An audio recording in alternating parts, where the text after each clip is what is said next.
सो hey guys, कैसे हो आप सब। फिजिक्स के न्यू लेक्चर में आप सब लोग का बहुत बहुत ज्यादा स्वागत है।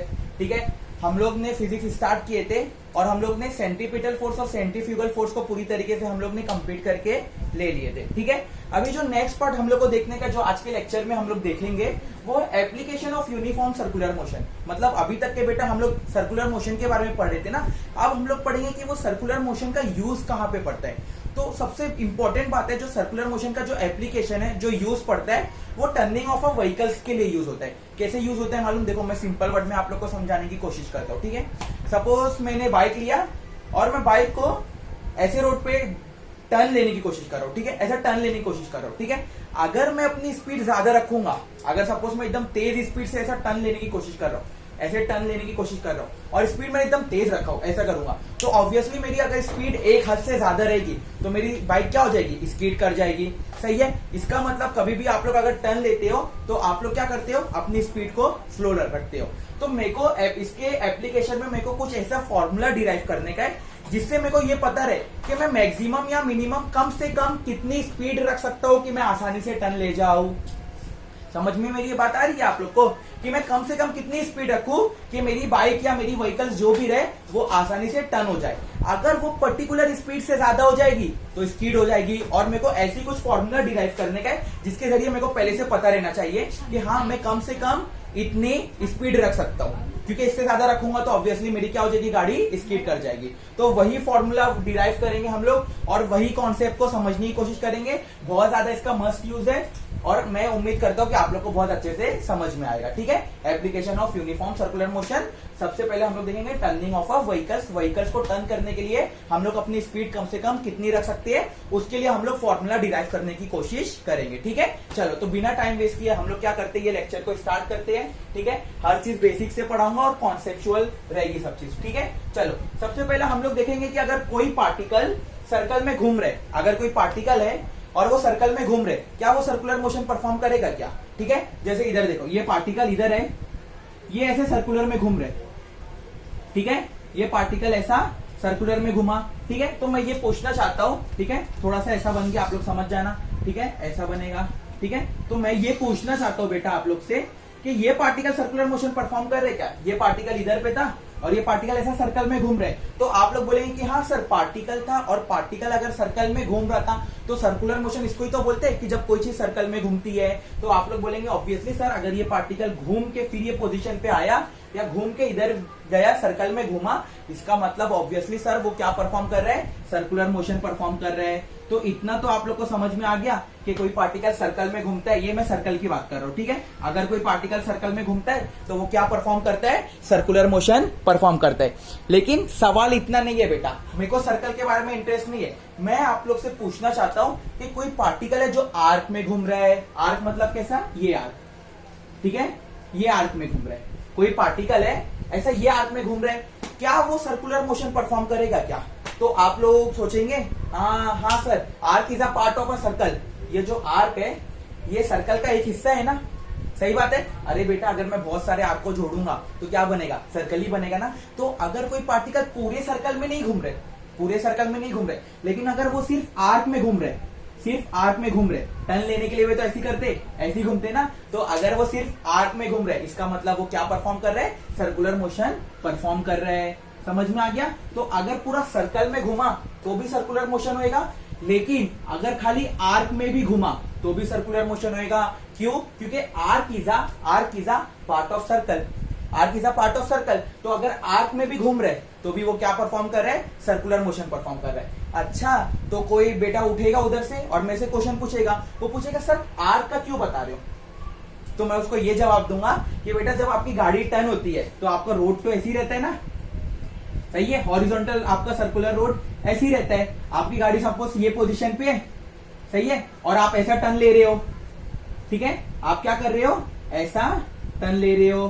ठीक है, तो आपकी गाड़ी इधर है और ये ऐसा हॉरिजॉन्टल रोड है। ठीक है, और आप कैसा टर्न ले रहे हो? ऐसा टर्न ले रहे हो। ठीक है, आप पूरा सर्कुलर, आपकी गाड़ी पूरी सर्कुलर मोशन में नहीं घूम रही है, आपकी गाड़ी सिर्फ सर्कुलर आर्क में घूम रही है। तो मैं बोल सकता हूं कि अगर आपकी गाड़ी ऐसे सर्कुलर आर्क में घूमेगी तो वो क्या परफॉर्म कर रही होगी?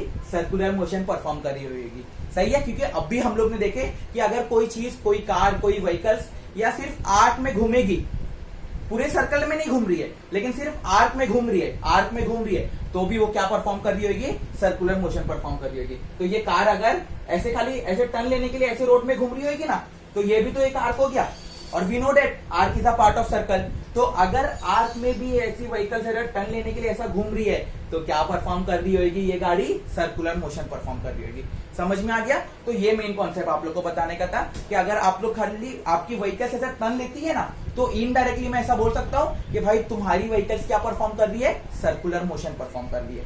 क्लियर है, इतना तो कॉन्सेप्ट आप लोग के दिमाग में बैठ गया। ठीक है, तो मैं ये रिलेट कर रहा था आप लोग को कि turning of vehicle circular motion कैसे परफॉर्म करेगी। तो अभी समझ गए ना, ऐसा हम लोग का रोड रहता है और हमारी गाड़ी ऐसे टर्न हो रही है। टर्न हो रही है मतलब क्या, आर्क में जा रही है और arc is a part of circle. तो अगर हम लोग की गाड़ी सिर्फ टर्न भी ले रही है तो क्या परफॉर्म हो रही है, सर्कुलर मोशन परफॉर्म कर रही है। तो देखो सर्कुलर मोशन का एप्लीकेशन तभी उसमें टर्निंग ऑफ अ व्हीकल्स आएगा। ठीक है, तो मैं ये रिलेट कर रहा था आप लोग को। ठीक है, चलो तो इतना तो आप लोग के दिमाग में एकदम पूरी तरीके से बैठ गया है। ठीक है, चलो अब मेरे को एक बात बताओ। ठीक है, ये तो क्लियर हो गया होगा। मेरे को एक बात बताओ कि अगर गाड़ी को टर्न करने का है, अगर गाड़ी को टर्न करने का है तो किसकी जरूरत पड़ती है। तो आप लोग बोलेंगे सर सिर्फ हैंडल की जरूरत है। अगर हैंडल है तो टर्न हो जाएगी, या हैंडल नहीं रहेगा, कार के केस में स्टीयरिंग की जरूरत है।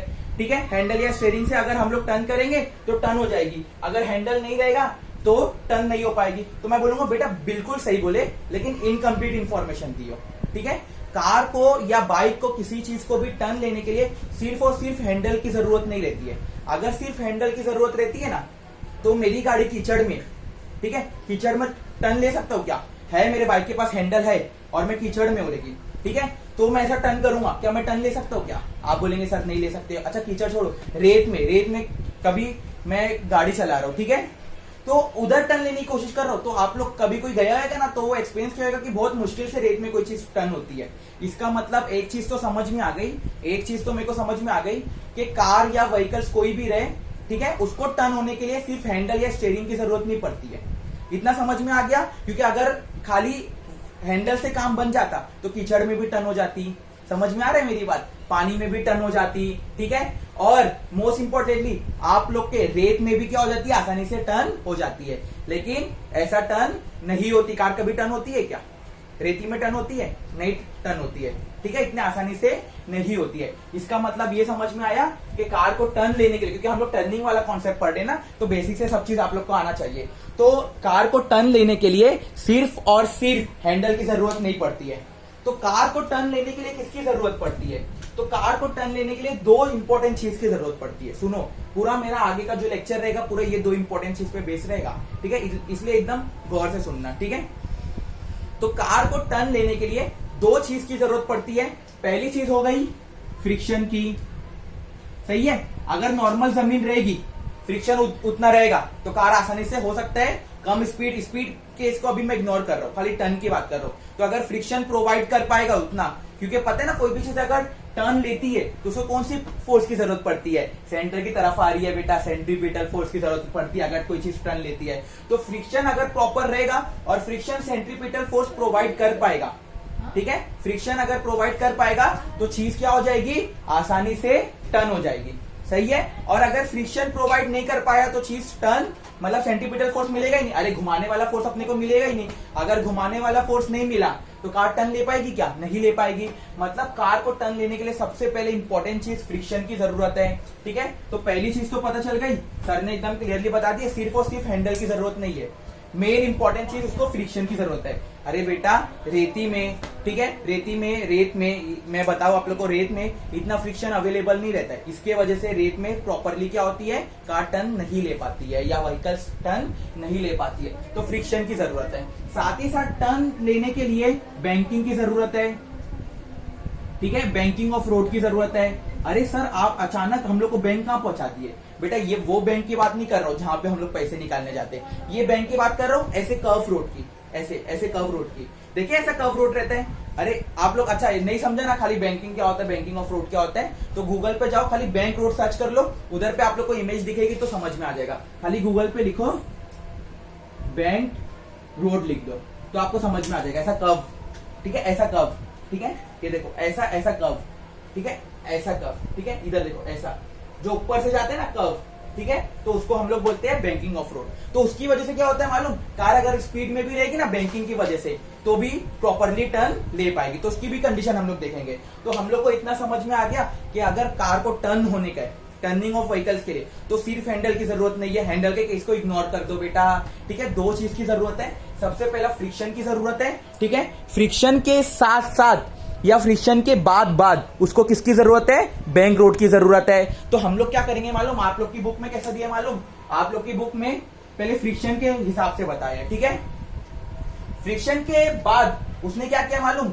वेल ऑफ डेथ लेके आया है, ठीक है, मौत का कुआं, ठीक है, वो बताया है, फिर बैंकिंग पे गए, ठीक है। तो वो उसने थोड़ा सा इधर से उधर कर दिया। मैं क्या करूंगा मालूम आपको, पहले सिर्फ फ्रिक्शन की मदद से कार कैसे टर्न लेगी वो बताऊंगा, सिर्फ फ्रिक्शन की मदद से, ठीक है, फिर सिर्फ बैंकिंग ऑफ रोड की मदद से कार कैसे टर्न लेगी वो बताऊंगा, फिर दोनों की मदद से कार कैसे टर्न लेगी वो बताऊंगा, फिर हम लोग कहां पे जाएंगे, मौत के कुएं पे जाएंगे, उसका एप्लीकेशन देखेंगे, मौत के कुएं के बारे में हम लोग देखेंगे, उधर कार जो टर्न रहती है वो भी कॉन्सेप्ट बहुत मस्त है और बहुत ईजी है। तो मैंने क्या बोला, पहले हम लोग समझेंगे आज के लेक्चर में हम लोग टर्निंग ऑफ व्हीकल्स देखेंगे, लेकिन विथ ओनली फ्रिक्शन। आज हम लोग सिर्फ ओनली फ्रिक्शन के साथ देखेंगे, खाली फ्रिक्शन के साथ, ठीक है। नेक्स्ट लेक्चर में हम लोग देखेंगे सिर्फ बैंकिंग के साथ, ठीक है। उसके बाद वाले लेक्चर में देखेंगे हम लोग दोनों के साथ, समझ में आ रहा है, और उसके बाद हम लोग देखेंगे मौत का कुआं। तो फिर ये वाला पार्ट जो रहेगा एप्लीकेशन ऑफ यूसीएम पूरी तरीके से क्या हो जाएगा, कंप्लीट हो जाएगा। तो इतना तो समझ में आ गया कि अगर कोई चीज टर्न लेती है तो उसको दो चीज की जरूरत पड़ती है, फ्रिक्शन और बैंक रोड की, मतलब बैंकिंग ऑफ रोड की, ठीक है। हम लोग आज के लेक्चर में देखेंगे कार को टर्न कराएंगे, और हम लोग किसकी मदद से टर्न कराएंगे, सिर्फ फ्रिक्शन की मदद से टर्न कराएंगे, ठीक है। तो ये आज हम लोग देखेंगे। फिर उसके बाद नेक्स्ट लेक्चर में देखेंगे हम लोग बैंकिंग ऑफ रोड की वजह से कार को टर्न कराने की कोशिश कराएंगे, और उसके बाद वाले लेक्चर में दोनों की मदद से टर्न कराएंगे, ठीक है। तो ये बेटर वे है कि अगर इससे क्या होगा मालूम, आपको सारी चीज अच्छे से दिमाग में बैठेगी। आप लोग की बुक में पहले फ्रिक्शन दिया है, फिर मौत का कुआं लेके आ गए, फिर बैंकिंग ऑफ रोड पे गए, तो वैसा आप लोग करेंगे तो आप लोग को सही से जमेगा नहीं।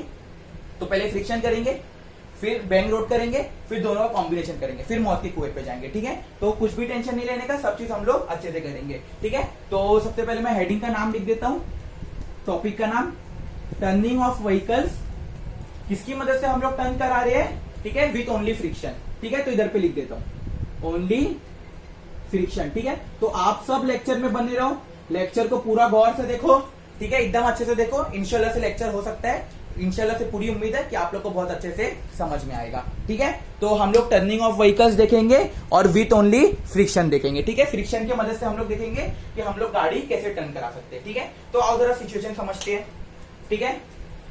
सपोज ये मेरा रोड है, इधर पे मेरी कार है, ठीक है, ठीक है, ये रोड है, ये कार है, ये एक एक्सिस है, और मेरी कार ऐसे टर्न ले रही है। मतलब आप लोग समझ पा रहे हैं, कार ये एक्सिस है ना, ये एक्सिस, कार ऐसे टर्न ले रही है, ठीक है, ये सेंटर एक्सिस सेंटर पे लाई कर रहे हैं, और मेरी कार ऐसे आ रही है, ऐसे टर्न ले रही, ठीक है, ऐसे टर्न ले रही है। मतलब अगर मैं ऊपर से देखूंगा तो मेरे को ऐसा दिखाई देगा, ठीक है। टॉप व्यू देखूंगा ना तो मेरे को ऐसा दिखाई देगा, ठीक है। ये मेरी कार इधर पे है, और मेरी कार कैसे टर्न ले रही है, ऐसे टर्न ले रही है। समझ में आ रहा है, ये जो मैं बनाया, ये गाड़ी आ रही है, और आने के बाद ये सेंटर का एक्सिस है, और मेरी गाड़ी ऐसे टर्न ले रही है, ठीक है। तो टॉप व्यू देखेंगे, देखो दिख रहे हैं ना, ऐसे ऐसे जा रहे हैं ना, तो ऐसे जा रहे हैं, ठीक है। मेरी गाड़ी ऐसे टर्न ले रही है, ठीक है। तो आप लोग को समझ में आ गया होगा कि गाड़ी कैसे टर्न ले रही है, ऐसे, ये सेंटर का एक्सिस है, ठीक है, गाड़ी ऐसे टर्न ले रही, ठीक है, ऐसे टर्न ले रही, ठीक है। तो ये आप लोग को टॉप व्यू देखेंगे इसका, तो आप लोग को देखेगा हाँ ऐसे टर्न ले रही है, ठीक है। तो इतना आप लोग को क्लियरली दिमाग में बैठ गया होगा, ठीक है। चलो, तो एक रोड था, उस पे ये कार थी, ठीक है, और ये कार आके समझ गया ना कैसे टर्न ले रही, ऐसे टर्न ले रही, मतलब एक्सिस के ऐसे टर्न ले रही, ठीक है। इतना आप लोग के दिमाग में पूरी तरीके से बैठ गया, ठीक है। चलो, अब इधर पे एक बंदा है, ठीक है, इसको मैं रब कर देता हूं। इधर पे एक बंदा है रोड के पास, ठीक है, ये बंदा है, ठीक है, और ये कार को देख रहे टर्न लेते हुआ, ठीक है, और ये बंदा रुका हुआ है। बंदा क्या है, इधर पे रुका हुआ है, इसका नाम ये दे देता हूं, ये रुका हुआ है, इसकी वेलोसिटी 0 है, ठीक है, एट रेस्ट पे। सिंपल वर्ड में बता दूं तो ये जो है ना एट रेस्ट पे है, इसकी वेलोसिटी कांस्टेंट है और एक्सेलरेशन 0 है।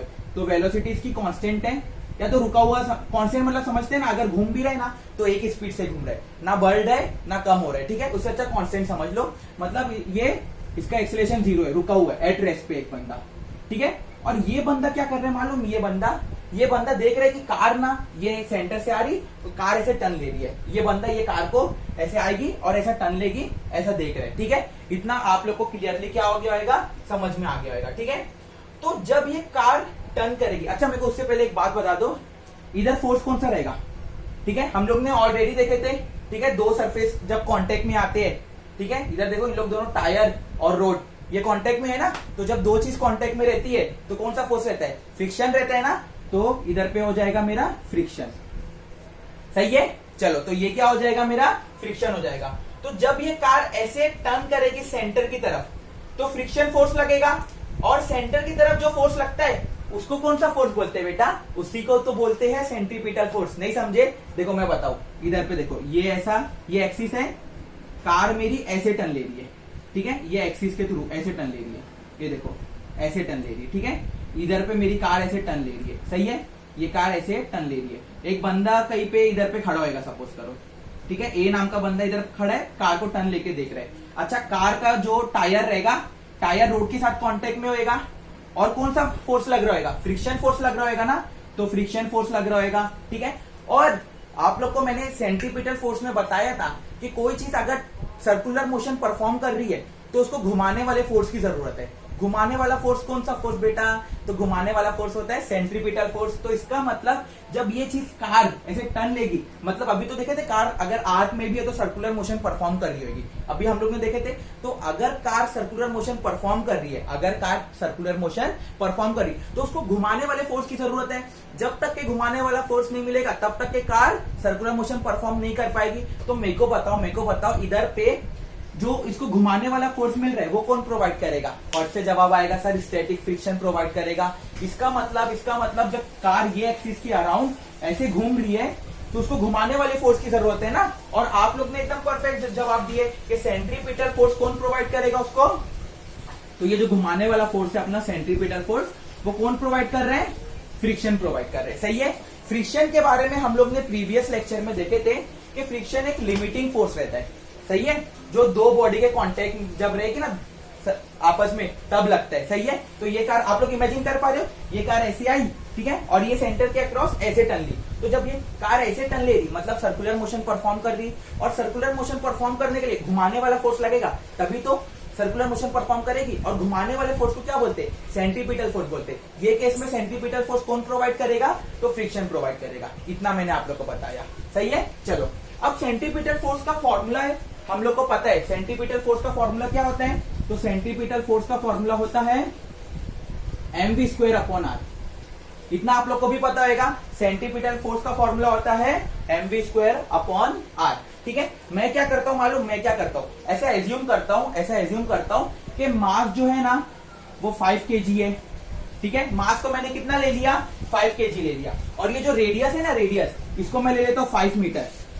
एक ऐसा एज्यूम कर रहा हूं, ठीक है। सपोज ये कार का मास होएगा 5 kg, और ये जो रेडियस है ना इधर से वो 5 मीटर का रेडियस है, ठीक है। तो इसकी वजह से क्या होगा मालूम, जब मैं इधर पे 5v² हो जाएगा, ये 5 होगा, जब 5 वैल्यू पुट करूंगा ना ये कैंसिल हो जाएगा, समझ में आ रहा है। मतलब सेंट्रीपिटल फोर्स किस पे डिपेंड रहेगा, सिर्फ किस पे डिपेंड रहेगा, वेलोसिटी पे डिपेंड रहेगा। तो ये जो सेंट्रीपिटल फोर्स है अपना किस पे डिपेंड रहेगा, सिर्फ v² पे डिपेंड रहेगा। मतलब मैं आप लोग को ये बताना चाहता हूं बेटा कि अगर वेलोसिटी बढ़ेगी तो सेंट्रीपिटल फोर्स भी बढ़ेगा, समझ में आ रहा है। अगर वेलोसिटी बढ़ रही है तो सेंट्रीपिटल फोर्स भी बढ़ रहा है। और सेंट्रीपिटल फोर्स कौन प्रोवाइड कर रहा है, अभी तो बोले थे सेंट्रीपिटल फोर्स कौन प्रोवाइड कर रहा है, फ्रिक्शन प्रोवाइड कर रहा है। तो इधर पे लिख देता हूं सेंट्रीपिटल फोर्स कौन प्रोवाइड कर रहा है, फ्रिक्शन प्रोवाइड कर रहा है। और फ्रिक्शन के बारे में हम लोग को ऑलरेडी पता है कि फ्रिक्शन एक लिमिटिंग फोर्स होता है, उसकी एक हद होती है, एक हद से ज्यादा आगे बढ़ नहीं सकता है, सही है। तो मैं ऐसा एज्यूम करता हूं सपोज फ्रिक्शन की लिमिट, फ्रिक्शन की जो हद है ना, लिमिटिंग फ्रिक्शन, ठीक है, ये 15 न्यूटन है। ये वाले केस में जब कार टर्न ले रही है ना तो घुमाने वाला फोर्स लगेगा ना, और घुमाने वाला फोर्स मतलब सेंट्रीपिटल फोर्स। सेंट्रीपिटल फोर्स कौन प्रोवाइड करेगा, फ्रिक्शन प्रोवाइड करेगा। तो फ्रिक्शन एक लिमिटिंग फोर्स होता है ना, एक हद तक आगे बढ़ सकता है, एक हद से ज्यादा आगे नहीं बढ़ सकता है। तो मैं ऐसा एज्यूम करता हूं फ्रिक्शन है 15 न्यूटन। ठीक है, चलो तो हम लोग सब आ गए, कार में हम लोग सब बैठे हैं, मैं भी बैठा हूं कार में और आप लोग भी कार में बैठे। हम लोग टर्न लेने की कोशिश कर रहे हैं। हम लोग क्या कर रहे हैं? टर्न लेने की कोशिश कर रहे हैं। ठीक है, मैंने क्या किया मालूम? अपनी स्पीड 1 रखा। ठीक है, मैंने अपनी वेलोसिटी 1 रखा। ठीक है, तो अगर मैं अपनी वेलोसिटी 1 रखूंगा तो सेंटीपीटल फोर्स की जरूरत कितनी होगी? सेंटीपीटल फोर्स की जरूरत कितनी होगी? तो 1 हो जाएगी। सही है, सेंटीपीटल फोर्स की जरूरत होगी 1 न्यूटन। सही है, चलो देखो ना, मैंने अपनी वेलोसिटी 1 रखा तो सेंटीपीटल फोर्स की जरूरत भी तो 1 न्यूटन होगी। और फ्रिक्शन कितना प्रोवाइड कर सकता है? सर फ्रिक्शन तो 15 न्यूटन तक प्रोवाइड कर सकता है। इसका मतलब सर जब आप स्पीड 1 रखे ना तो अपनी जो कार है आसानी से टर्न ले लेगी। समझ में आ रहा है? मतलब 1 न्यूटन की जरूरत है, फ्रिक्शन क्या करेगा?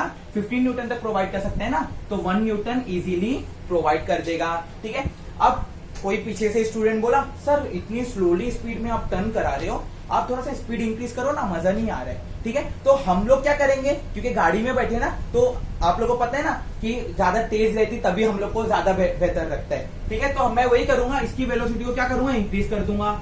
तो v को मैंने कर दिया 2, तो सेंटीपीटल फोर्स तो v स्क्वायर, तो ये 2 का स्क्वायर हो जाएगा, तो सेंटीपीटल फोर्स कितना हो जाएगा? अब कितना चाहिए रहेगा? 4 न्यूटन।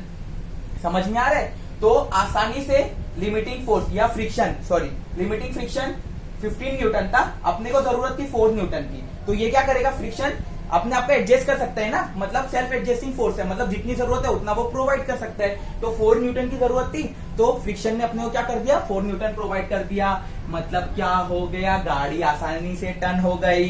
ठीक है, टर्न हो गई। ठीक है, हम लोग टर्न करा रहे गाड़ी को। ठीक है, अब कोई 2-3 स्टूडेंट बोले सर और स्पीड इंक्रीज करो। ठीक है सर, टर्न लेने के टाइम और स्पीड इंक्रीज करो। तो मैंने क्या किया मालूम? मैंने अभी स्पीड को, अपनी वेलोसिटी को 3 कर दिया। अब जरूरत हो गई 9 न्यूटन की। सही है, देखो ये 3 का स्क्वायर 9 न्यूटन की जरूरत होगी ना सेंटीपीटल फोर्स, और सेंटीपीटल फोर्स कौन प्रोवाइड करेगा? फ्रिक्शन प्रोवाइड करेगा। सही है, तो अपने को जरूरत है 9 न्यूटन की। फ्रिक्शन अपने आप को एडजस्ट कर सकता है, जितनी वैल्यू रहेगी उतनी वैल्यू फ्रिक्शन आसानी से दे सकता है। तो फ्रिक्शन क्या करेगा मालूम? फ्रिक्शन 9 न्यूटन इजीली दे देगा। तो फ्रिक्शन ने 9 न्यूटन दे दिया। समझ में आ रही पूरी बात? ठीक है, अब मेरी गाड़ी अभी आसानी से टर्न हो रही है। ठीक है, जब तक मेरी स्पीड इतनी है तो ठीक है। अब उसके बाद क्या आएगा मालूम? उसके बाद बेटा 6 स्टूडेंट पीछे से मेरे को बोले सर स्पीड और इंक्रीज करो कार की। अब मैं बोला कितनी स्पीड इंक्रीज करो? चलो तुम लोग बोल रहे तो मैं कर देता हूं। तो मैंने अभी वेलोसिटी कर दिया 4। कितनी वेलोसिटी स्पीड कर दिया मैंने? 4 कर दिया। अब मैं कोशिश कर रहा हूं मेरी गाड़ी को टर्न कराने की। तो जब मेरी वेलोसिटी हो गई 4, तो मेरे को बताओ सेंट्रीपिटल फोर्स की कितनी जरूरत है? तो ये 4 का स्क्वायर, तो मेरे को रिक्वायरमेंट हो जाएगी 16 न्यूटन। सही है, और सेंट्रीपिटल फोर्स कौन प्रोवाइड करता है? तो बोलेंगे सर सेंट्रीपिटल फोर्स तो अपना फ्रिक्शन प्रोवाइड करता है, और फ्रिक्शन तो सिर्फ 15 तक रह सकता है। अपने को जरूरत है 16 की, तो फ्रिक्शन प्रोवाइड नहीं कर पाएगा। अपने को जरूरत 16 की है ना, फ्रिक्शन के पास तो सिर्फ 15 न्यूटन है, फ्रिक्शन प्रोवाइड नहीं कर पाएगा। तो जब बेटा फ्रिक्शन प्रोवाइड नहीं कर पाएगा, जब बेटा फ्रिक्शन इतनी